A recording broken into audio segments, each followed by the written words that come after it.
nosso favor, gente. A plateia nem percebeu. Meu irmão, se eu tropeço em cena, eu fico as próximas 2 horas tropeçando. Ninguém vai saber que momento que eu tropecei, tá? Que era eu pelado na cama com 2 pessoas transando, com o microfone da Rede TV falando, agora tá rolando o sexo oral, o chamado sexo oral. E aí era tava pelado? Era tanto blur e tanto tarja, Que não tinha o que mostrar. que mesmo assim ficava explícito, cara, pelo barulho e pelos movimentos, era tipo um absurdo. Então as primeiras matérias que eu fiz não foram pro ar. Eu respondi muito sério, com uma voz fina, sabe? Tipo, acho que... Tipo, como se fosse um jogador de futebol respondendo sério com uma voz ridícula, sabe? Ele me ligou falando, Eduardo, não sei o que, é o Jô. Não sei o que, Eduardo, não sei o que. É o Jô. Aí ele falou, olha, eu vou deixar a entrevista inteira no ar. Eu falei assim, caralho. Eu achava que nem ia pro ar a entrevista, né? Aí eu só vou cortar a parte que você fala que o Silvio Santos é o diabo.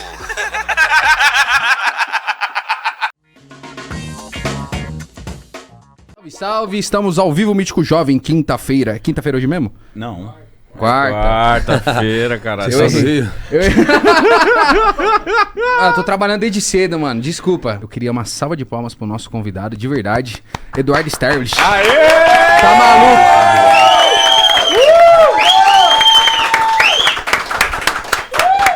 É o Edu, caralho. Eu sou muito seu fã, mano. Eu também sou. Você não me conhece. Eu acho que se eu conhecer, eu vou ficar mais. Pode ser.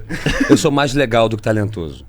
É? Sem dúvida. Eu te acho muito talentoso. Sou muito mais legal. Então você é muito legal. Sou muito legal, cara. Você é legal em que nível de legal? Eu sou nível de... Emprestar dinheiro? Ou dar dinheiro? Eu não tô... Normalmente eu peço um dinheiro. Já pedi dinheiro emprestado mais do que dei. Mas eu sou solidário aos outros, à dor do outro. Eu sou solidário. Eu sou uma pessoa que gosta de servir os outros. Sério mesmo. É? Por exemplo, se vocês forem lá em casa... Você não vai saber o que fazer pra agradar. Vocês, do nada você sente um soninho e dormir no sofá. Tá.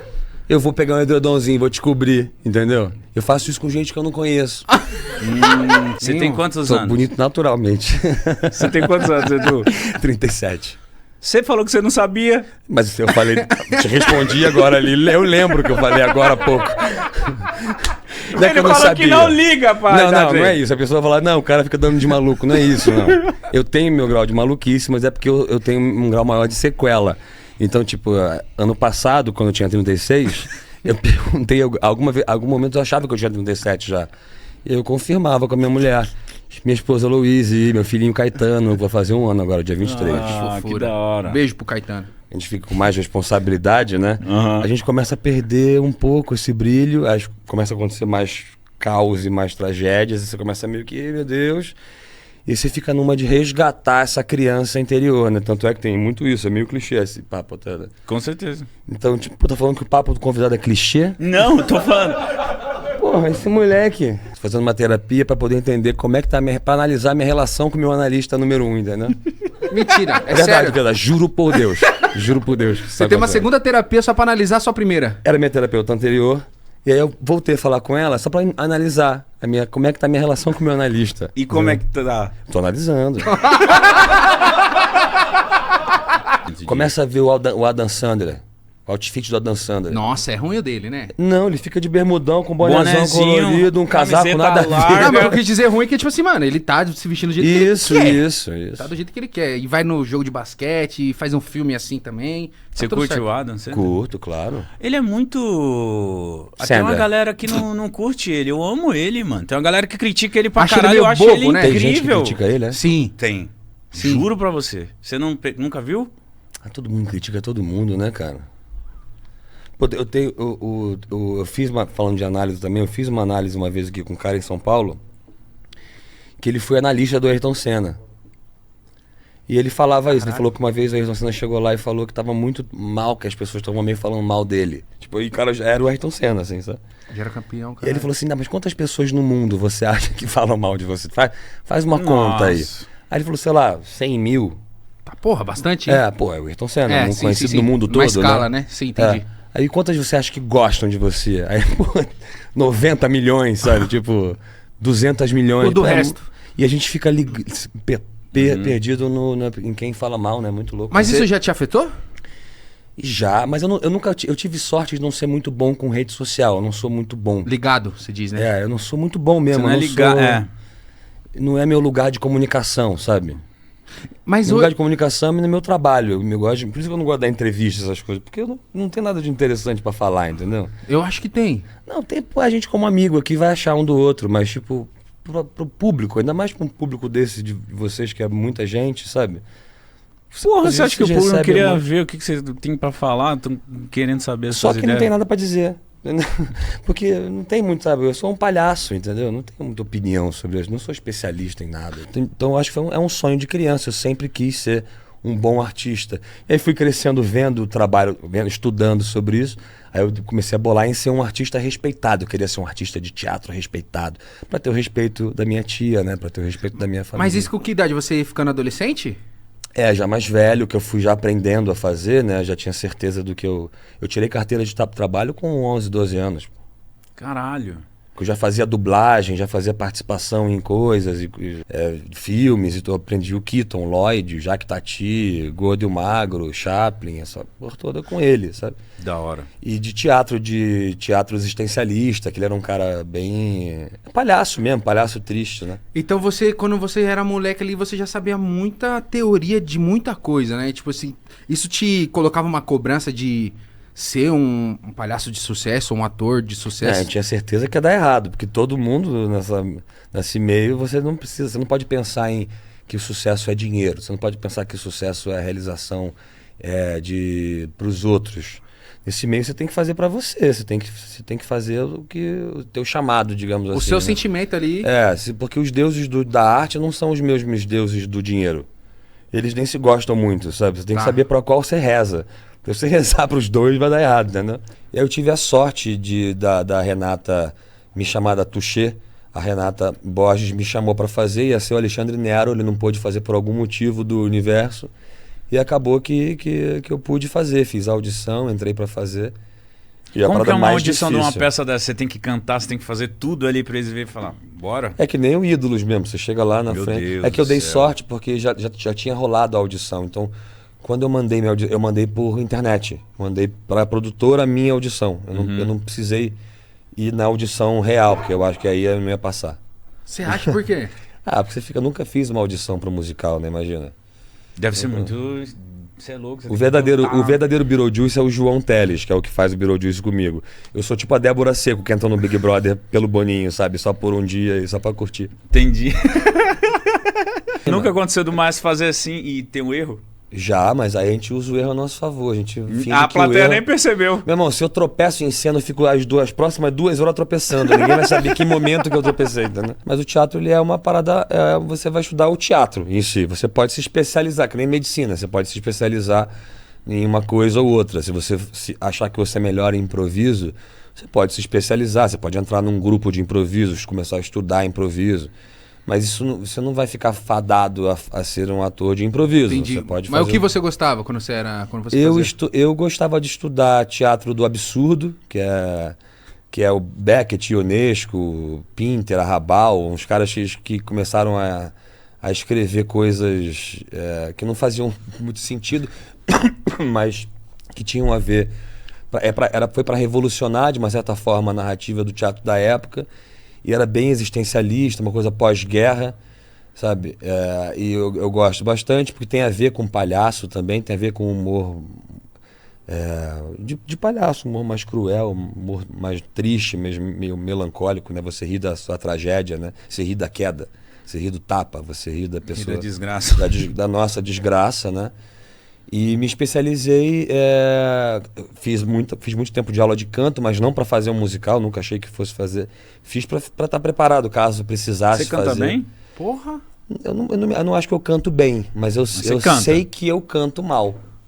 Mas canta. Então canta mal quem acha que canta bem e canta mal, entendeu? Como eu sei que eu canto mal, e o personagem é um cara que tá morto, Entendi. Tem a liberdade. eu tenho uma liberdade maior, só que eu sou bem chato com isso. Eu não chego lá, eu não sou um ator da Globo que estou fazendo um musical porque sou famoso, entendeu? Eu tô fazendo ali porque eu sei o que eu tô Você sabe fazendo. O Dudu Chamon, que é esse meu amigo, ele morava no mesmo apartamento que o Paulinho Serra. E aí o Paulinho sempre foi muito engraçado naturalmente, assim, né? E aí ele tava fazendo uma peça chamada Feira de Humor, que era com o Rodrigo Capella, com a Maíra, com o Thiago Tomé, eu não tenho certeza de quem, com o Flávio Miguel, que era meio que o responsável do projeto. E aí eu cheguei no banheiro uma vez, o Paulinho tava fingindo que tava fazendo a própria entrada com gilete. Eu conheci o Paulinho, assim, em trechos de vida, assim. E aí teve um dia que eu tava meio que imitando o Silvio Santos editando. E aí ele ouviu essa porra. Eu acho que é isso, não tenho certeza. Tá. Eu acredito que seja isso. Ele falou, cara, isso é engraçado, vem fazer um número, de fazer uma peça de comédia, não sei aonde, isso aqui é R$70 por semana. Eu falei assim, vambora. Ele viu ele fazendo o Silvio Santos. Mas eu não tinha o personagem, eu não tinha um número de comédia. Até porque a minha comédia era uma comédia que não tinha muito a ver com show de comédia, né? E aí eu bolei, eu tive 2 semanas e eu bolei 2 personagens, que era um personagem que era um cara que não tinha graça nenhuma, chamava Sem Graça, que era um cara que falava, gente, vocês estão rindo aí do que a galera tá falando, mas toda vez que fala palavrão, vocês dão risada. Cara, mó sem graça. E vocês estão rindo, o público é muito burro.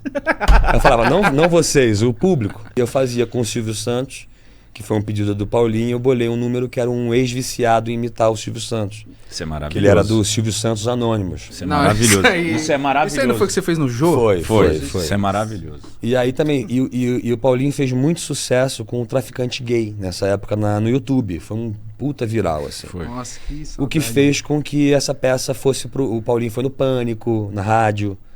A galera do elenco começou a ir no Pânico. Aí quando a gente veio para São Paulo num bar mexicano também aqui em São Paulo, com a galera que aí mudou o nome porque saiu, eu acho que uma pessoa, acho que saiu o Flávio Miguel, que era o dono do nome, alguma coisa, essas coisas normais. Uhum. Mudou para Desnecessários e a gente começou a fazer em cima do balcão de pizza do Pueblo aqui em São Paulo, na Vila Olímpia. E aí a gente foi crescendo, a galera do Pânico foi ver, e aí começou a me chamar pra ir na rádio, e eu não ia pela essa coisa de não gostar de dar entrevista. Desde lá você não gostava? O Jô me chamou 3 vezes pra ir no programa, antes de eu fazer aquele programa que eu fiquei bebão. Mas você não entendia porque eu falei assim, cara, eu não tenho o que falar, sabe? Eu não rendo nesse lugar de... E como o Pânico conseguiu pescar esse Edu que era tão retraído pras coisas? Foi a Rosana Herman, eu acho. Foi a Rosana Herman, que é uma roteirista do Pânico, que foi roteirista do Pânico, que é uma grande roteirista, saudade da Rosana, inclusive. E um câmera chamado Dordival Paixão. Que era um cara. Paixão, pô. O Paixão, que era um cara Conheci o Paixão. Ele faleceu, não faleceu? Recentemente. Essas 2 figuras foram as mais cruciais. Só que o cara que com certeza fez com que isso desse certo foi o Mendigo. Por que ele falou? Porque ele ficava repetindo todos os dias na rádio essas bobeiras que eu falava pra ninguém rir. Tudo que eu fazia na peça, porque ele era sócio desse bar, entendeu? Então ele via todo dia a peça, ele se amarrava. E ele chegava na rádio todo dia e ficava repetindo as coisas, as vinhetinhas que eu ficava fazendo. Então, pô, o Emílio ficou louco. O que é essa porra que você tá fazendo? Aí, não, é moleque lá no céu. Então ele ficou levantando a minha bola, entendeu? E aí, quando ele saiu do Pânico, ele e o Vinícius, eles fizeram a festa de despedida nesse bar. E aí foi o Emílio, foi a Rosana, foi toda a equipe do Pânico. E aí, nesse dia o Emílio me convida, entendeu? Aí testei, fiz uma matéria lá que não foi pro ar porque deu um problema, assim, tipo... Eu tava gravando quando fala não sei o que todo mundo vai atacar o bolo. Aí muita gente começou a atacar o bolo, e aí eu comecei a filmar as pessoas atacando o bolo, e um cara começou a ficar muito puto comigo, assim, porque a gente era a imprensa filmando, mas ele tava todo cagado de bolo, assim, sabe? Ele brigando, assim, como se fosse um demônio, mas com a cara de criança, porque ele tava com um bolo na cara. Tava com glacê na cara. E aí daqui a pouco esse cara, eu acho que pode ter sido uma congestão, alguma coisa que ele tem, ele cai no chão, assim. E eu começo a fazer a matéria, eu continuo, nunca tinha feito matéria na minha vida, eu continuo. Você ficou tentando entrevistar ele? Eu chamo a ambulância, não fui cruel. Eu chamo a ambulância. Ao invés de parar, porque eu não tinha essa expertise, eu fiz o teatro, eu continuei fazendo, mas chamei a ambulância, a gente socorreu o cara e tal, mas não foi pro ar essa matéria. Mas ele tá passando mal de verdade. Até hoje ele tá... eu fiz uma Bastidores Brasileirinhas também, que não foi pro ar, porque... Não, Por que não isso aí foi? te traumatizou. Porque era eu pelado na cama com 2 pessoas transando. com o microfone da Rede TV falando, agora tá rolando o sexo oral, o chamado sexo oral. E aí era tanto blur e tanto tarja, Que não tinha o que que mostrar. mesmo assim ficava explícito, cara, pelo barulho e pelos movimentos, era tipo um absurdo. Então as primeiras matérias que eu fiz não foram pro ar. Vou entrevistando um apicultor, só que tá toda a equipe de roupa daquelas roupa de abelha, da NASA. E só eu tô sem a roupa da abelha. E aí cada vez que corta pra mim, tem mais abelha no meu corpo. Eu termino com uma barba de Abraham Lincoln de abelha, cara. Picado, você foi muito picado? Na panturrilha, uma picada na panturrilha. Uma só, vai se fuder. Tinha um cara, um japonês, dançando de sunga prateado. Aí ele falou, preciso que você usar o seu humor físico pra tentar fazer as paniquetes darem risada. Se elas derem risada, vai acontecer um castigo, uma coisa assim. Um quadro desses. E aí, fui lá, me pintei de prateado, o Eberlei me pintou de prateado. E aí eu fiquei pronto, assim, eu me olhei no espelho e falei, cara, o japonês tá muito melhor, sabe? Tipo, eu não tava engraçado, sabe? Tava meio que, cara, eu não... Só tava pintado. Eu achei que ia ficar mais engraçado. Tava só um cara, tava eu pintadinho ali de sunga, triste. E aí eu falei, no frio. aí eu falei, me dá esse bigode enorme aí. Aí ele colou o bigode enorme em mim e eu entrei com o bigode enorme. Quando eu entro em cena, o Bola imediatamente me olha e fala, o Fred Mercury prateado. E imediatamente ele dá o nome, ele batiza imediatamente. Então quem criou, na verdade, foi um japonês maluco. Quem trouxe a ideia, quem fez a ponte foi o Bolinha, quem deu o nome foi o Bola. E Na hora que você ouviu esse nome, você falou, é isso? Eu nem lembro do que eu pensei na... Você tava de sunga e prata. Já tava trabalhando ali, na hora, eu nem lembro dele. Porque eu não quero falar, porque eu não quero ficar conversando com celebridade na porta da casa do Wolf Maia, tá ligado? Tipo, não é minha parada, entendeu? E aí a gente fez isso, começou a dar certo, começou a ficar meio louco, assim, um quadro meio louco.